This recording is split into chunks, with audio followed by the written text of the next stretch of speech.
अंतराल किताब में एक पाठ है जिसका नाम है अपना मालवा खाऊ उजाड़ू सभ्यता में। इस पाठ के प्रश्नोत्तर करने से पहले हम इसके लेखक का नाम जान लें। इस पाठ के लेखक का नाम है प्रभास जोशी, जो कि एक बहुत नामी पत्रकार रहे हैं और उन्होंने अपनी मालवा यात्रा के दौरान के अनुभवों पर इस पूरे पाठ को लिखा है। दूसरी बात हमें ये जान लेनी है कि मालवा जो है वो आखिर भारत का कौन सा क्षेत्र है। मालवा भारत के मध्य प्रदेश के कई जिलों और कुछ क्षेत्र राजस्थान और थोड़ा बहुत गुजरात के हिस्से को मिलाकर के जो मालवा का पठार है वो बनता है। मूल रूप से इसमें रतलाम, देवास, इंदौर, धार और भोपाल के आसपास का कुछ एरिया शामिल है। तो आप ये बात याद रखिएगा, ये मालवा के पठारी क्षेत्र की बात हो रही है इस पाठ में। और मालवा के पठारी क्षेत्र के जरिए भारत के पूरे पर्यावरण और भारत ही नहीं पूरे विश्व के बदलते हुए पर्यावरण की बात इसमें प्रभास जोशी ने उठाई है। तो चलिए पहले अब इसके प्रश्नोत्तर को हम करना शुरू करते हैं। पहला प्रश्न है, मालवा में जब सब जगह बरसात की झड़ी लग जाती है तब मालवा के जनजीवन पर इसका क्या प्रभाव पड़ता है। तो ये प्रश्न का उत्तर बहुत आसान है असल में। यदि आप इसको मालवा की जगह कहीं भी जो बरसात में भारत के शहरों की स्थिति होती है उसे ध्यान रखेंगे तो आप इसका उत्तर बड़े आसानी से लिख सकते हैं। फिर भी हम देख लेते हैं। जब मालवा में बरसात होती है तो चारों तरफ पानी भर जाता है। कई दफ़ा पानी घरों के भीतर तक घुस जाता है। मालवा में स्थित नदी नाले पानी से लबालब भर जाते हैं। लबालब भर जाते हैं मतलब एकदम पूरा ऊपर तक भर जाते हैं। मालवा में स्थित बावड़ी, तालाब, नदी सब में पानी ही पानी नजर आता है। तो मालवा जो पठारी हिस्सा है वहाँ आपको कई बार बावड़ियाँ आप जानते होंगे, सीढ़ीदार एक गहरा कुआं होता है जो पहले पानी को इकट्ठा करने के लिए प्रयोग होता था। राजस्थान में ऐसा बहुत मिलता है। और तालाब, नदी सब में पानी ही पानी भर जाता है। फिर वहाँ की जो फसलें हैं वो लहलहा उठती हैं क्योंकि उनको पानी मिल जाता है। ध्यान रहे मालवा में उतना पानी नहीं बरसता, तो इस वजह से जब बारिश होती है तो वो फसलें लहलहा उठती हैं। और ये सब देख के लगता है कि मालवा पर भगवान की बहुत कृपा हुई है। मैं एक कहावत जो इस मालवा के बारे में बहुत प्रसिद्ध है और जो कई बार पूछी जाती है वो है, मालवा धरती गहन गंभीर, डग डग रोटी पग पग नीर। मतलब मालवा की जो धरती है वो इतनी गंभीर है, या गंभीर से कहने का मतलब है कि उसमें पानी सोखने की इतनी क्षमता है कि थोड़ी थोड़ी दूरी पर वहाँ अनाज मिल जाता है बड़े आसानी से, और थोड़ी थोड़ी दूरी पर नीर यानी कि पानी मिल जाता है। मालवा धरती गहन गंभीर, डग डग रोटी पग पग नीर। तो इसे आपको याद रखना है, अपने दिमाग में बना के रखना है। अब अगले प्रश्न पर चलते हैं। अब मालवा में वैसा पानी नहीं गिरता जैसा कभी गिरा करता था, उसके क्या कारण हैं। देखा जाए तो ये समस्या सिर्फ मालवा की नहीं है, ये पूरे भारत पूरे विश्व की समस्या बनती जा रही है। जहाँ जहाँ जैसा पानी कभी होता था, गिरता था, बारिश होती थी, वो अब वैसी नहीं होती। तो उसके कारण समझ लेते हैं। इसके कई कारण हमें दिखते हैं। पहला है औद्योगिकरण। औद्योगिकरण मतलब बड़े बड़े कारखाने लगाना, बड़ी बड़ी मशीनों का चलना, और जिस तरीके से बड़े बड़े शहर बस गए हैं, दिल्ली है, मुंबई है, कोलकाता है, इन सब की वजह से जो लगातार प्रदूषण बढ़ रहा है, और ये प्रदूषण जल में भी है, थल में भी है, और इसी वजह से क्या है, अब मालवा में उतनी बारिश नहीं होती।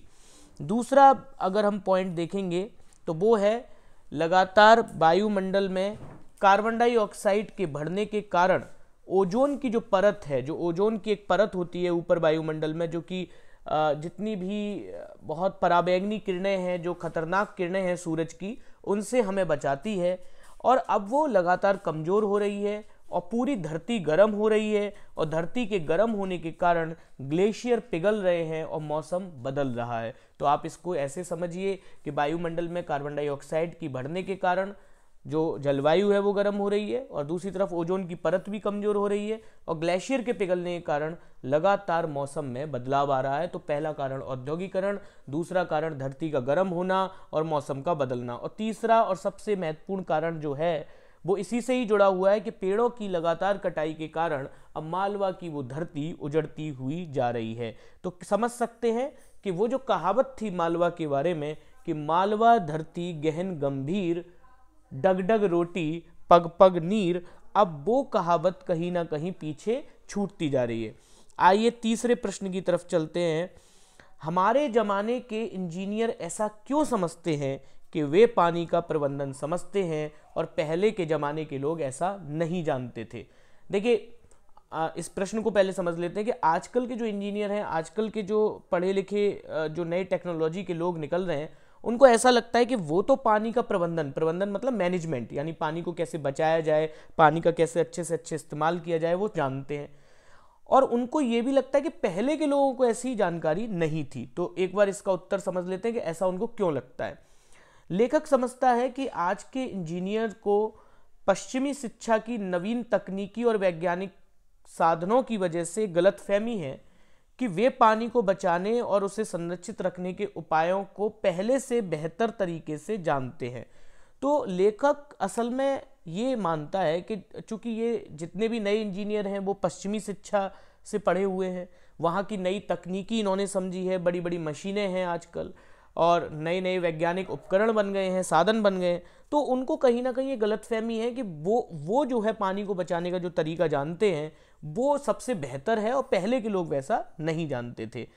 आगे लेखक कहते हैं कि उनको यह भी लगता है कि यह सब जो ज्ञान आया है ना पानी को बचाने का, जो कुछ भी ये विज्ञान आया है, ये पश्चिम के रेनेसा यानी पुनर्जागरण एक पश्चिमी यूरोप में एक ऐसा समय है जब पूरे यूरोप ने फिर से विज्ञान की ओर ध्यान देना शुरू किया, उसको पुनर्जागरण कहते हैं। तो आप लोगों को ये भी याद रखना है कि रेनेसा का क्या मतलब है। रेनेसा मतलब पुनर्जागरण। तो मैं फिर से बता देता हूँ कि इन जो आजकल के इंजीनियर्स हैं उनको ये लगता है कि ये जो सारा नॉलेज है, ये सारी जो ज्ञान विज्ञान है, ये पश्चिम के रेनेसा के बाद ही दुनिया को मिला है और भारत में तो इससे पहले था ही नहीं। लेकिन वास्तव में ये सच नहीं है, क्योंकि भारत में विक्रमादित्य जो कि उज्जैन के राजा थे, भोज जो भोपाल के राजा थे और मुंज जैसे राजाओं ने जल के रख रखाव के लिए कई ऐसे तरीकों का प्रयोग इनसे भी बहुत पहले किया था।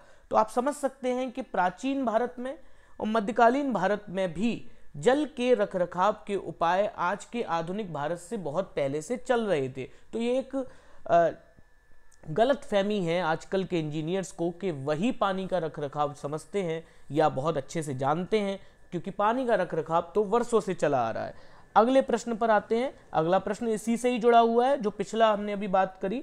मालवा में विक्रमादित्य, मुंज और भोज जैसे राजा पहले ही हो गए थे, पानी के रखरखाव के लिए उन्होंने क्या किया था? तो जो बात अभी हमने समझी, अब हम उसे समझेंगे कि आखिर मालवा में जो विक्रमादित्य, मुंज और भोज जैसे राजा हुए, उन्होंने पानी को संरक्षित करने के लिए प्राचीन भारत में ऐसा क्या किया था, उसको समझ लेते हैं।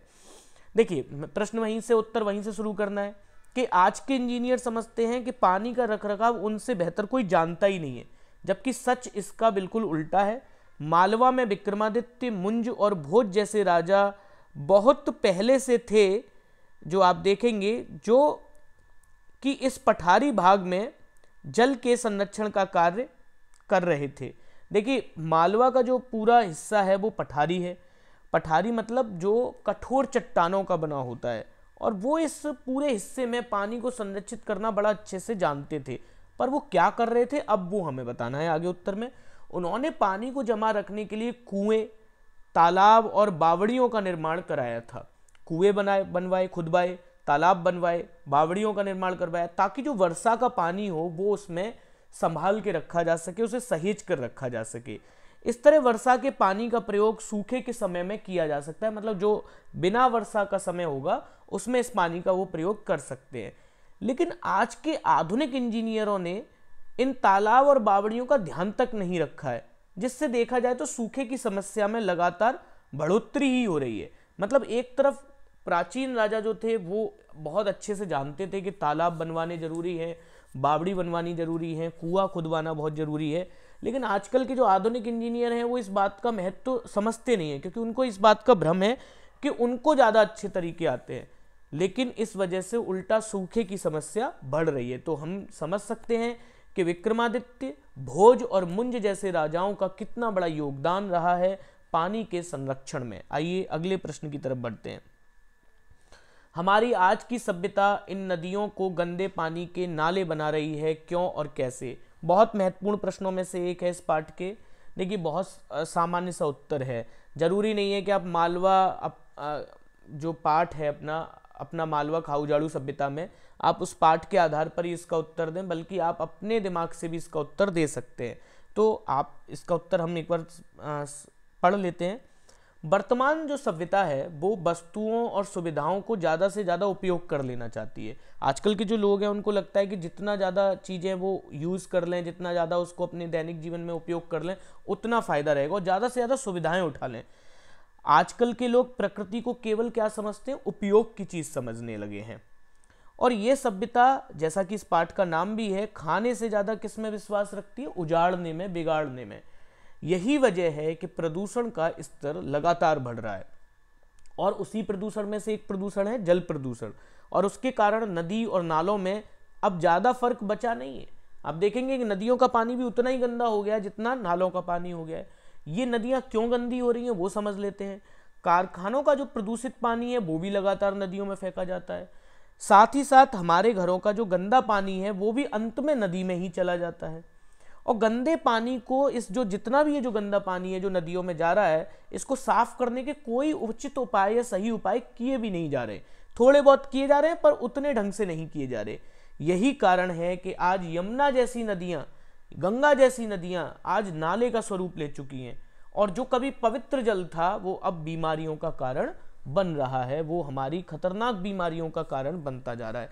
तो कह सकते हैं कि आज इस आधुनिक सभ्यता ने पवित्र नदियों को भी नाले में बदल दिया है। तो इसमें कोई भी गलती नहीं होगी, कोई भी ऐसी इसमें कोई भी दो राय नहीं है कि ये बात सच है। अगले प्रश्न की तरफ बढ़ते हैं। बहुत इंपॉर्टेंट प्रश्न है इस पाठ का। लेखक को क्यों लगता है कि जिसे हम विकास की सभ्यता समझते हैं वह वास्तव में उजाड़ की अपसभ्यता है? पहले प्रश्न समझ लेते हैं कि लेखक को ऐसा क्यों लग रहा है कि जिसे हम विकास समझ रहे हैं, जिसे हम डेवलपमेंट समझ रहे हैं, वो वास्तव में एक ऐसा गंदा तरीका है जो सब कुछ उजाड़ रहा है, जो सब कुछ खत्म कर रहा है। तो देखते हैं इसका उत्तर। विकास के नाम पर हम लगातार प्रकृति के साथ अन्याय कर रहे हैं। हर तरफ प्रदूषण बढ़ रहा है, चाहे वो जल में हो, वायु में हो या जमीन में हो। बड़े बड़े कारखाने, बड़ी बड़ी इमारतें, पावर प्रोजेक्ट्स, फ्लाईओवर, आधुनिक गाड़ियां एक तरफ जहां हमें महसूस कराते हैं कि हम विकास में आगे बढ़ गए हैं, वहीं दूसरी तरफ वास्तविकता यह है कि इस विकास की हम एक बहुत भारी कीमत चुकाने जा रहे हैं।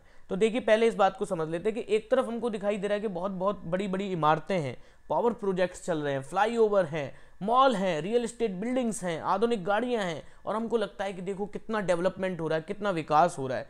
लेकिन सच बात तो इससे बहुत उल्टी है। सच बात यह है कि इस विकास की हमें बहुत भारी कीमत चुकानी पड़ेगी, और बहुत भारी कीमत हम ऑलरेडी चुकाना शुरू कर चुके हैं। और उसको समझ लेते हैं कि वो क्या है। इस विकास की दौड़ ने जलवायु को गर्म कर दिया है, जिसका जिक्र हम पहले ही कर चुके हैं। मौसम का चक्र बिगड़ने लगा है। अब गर्मियों में भी कभी भी बारिश आ जाती है, और सर्दियां बहुत छोटी हो गई हैं। सर्दियों में गर्मियों का एहसास ज़्यादा होने लगा है। बाढ़ और सूखा जैसी घटनाएं भी पूरे देश में बढ़ रही हैं। जहां कभी बारिश नहीं पड़ती थी वहां तेज बारिश हो रही है, जहां कभी बहुत बारिश पड़ती थी वहां आज सूखा पड़ने लगा है। स्पष्ट है कि यह विकास की नहीं बल्कि उजाड़ की अपसभ्यता है। कहने को हमने विकास कर लिया, कहने को हमने डेवलपमेंट कर लिया, बट असलियत बहुत अलग है।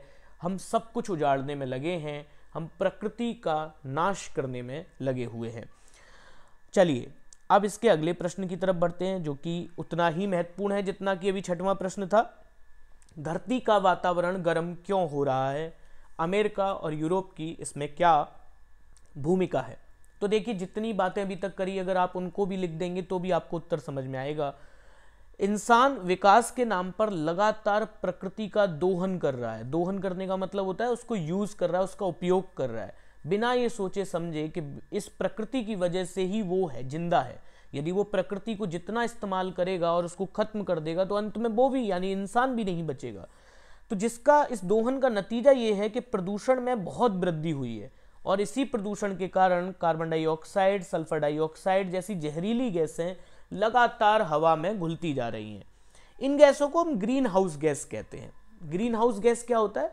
ग्रीन हाउस गैस एक तरीके की ऐसा एक कवर होता है जो सूरज की गर्मी को पृथ्वी तक आने तो देता है, लेकिन इस गर्मी को वापस जाने से रोक देता है। तो आपको एक शब्द याद रखना है कि carbon dioxide, sulphur dioxide, nitrogen oxide, ऐसी कई सारी गैसेज हैं जिनको हम क्या कहते हैं? Green house gases. Green house gases याद रखना है। हरे रंग वाली जो, असल में इन गैसेस का रंग हरा नहीं होता, बल्कि ग्रीन हाउस गैस एक दूसरा वैज्ञानिक कंसेप्ट है जिसमें सब्जियां उगाई जाती हैं ठंडे प्रदेशों में, पर हमें अभी उसकी बात नहीं करनी। हमें बस इतना याद रख लेना है कि इन गैसेस का नाम है ग्रीन हाउस गैसेस।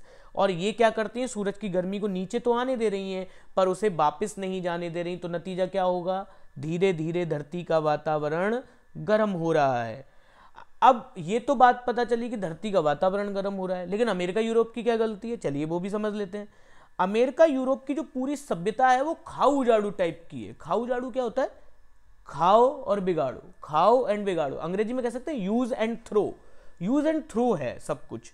और इसी वजह से अमेरिका की सभ्यता और इस संस्कृति की वजह से दुनिया में सबसे ज्यादा प्रति व्यक्ति ग्रीन हाउस गैस वही उत्पादित करते हैं। कहने का मतलब है एक व्यक्ति वहां जितनी कार्बन डाइऑक्साइड और सल्फर डाइऑक्साइड निकाल रहा है, पूरी दुनिया में उसका आधा भी लोग नहीं करते।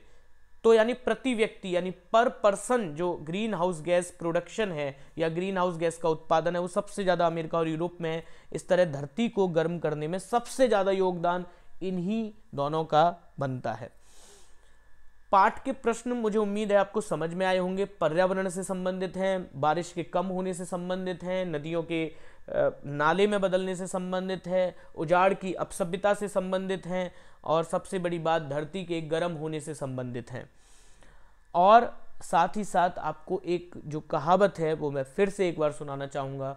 मालवा धरती गहन गंभीर, डग डग रोटी पग पग नीर। ये आपको याद रखनी है कि ये मालवा के बारे में बहुत चर्चित था, लेकिन अब मालवा में स्थितियां वैसी नहीं रह गईं, और आने वाले समय में यदि यही सब चलता रहा तो ये स्थितियां और भी भयानक हो सकती हैं। तो मुझे उम्मीद है ये पाठ आपको पूरा समझ में आया होगा। यदि आपको अच्छा लगा है तो लाइक और कमेंट जरूर करें, और इसके नोट्स आपको डिस्क्रिप्शन बॉक्स में मिल जाएंगे। धन्यवाद।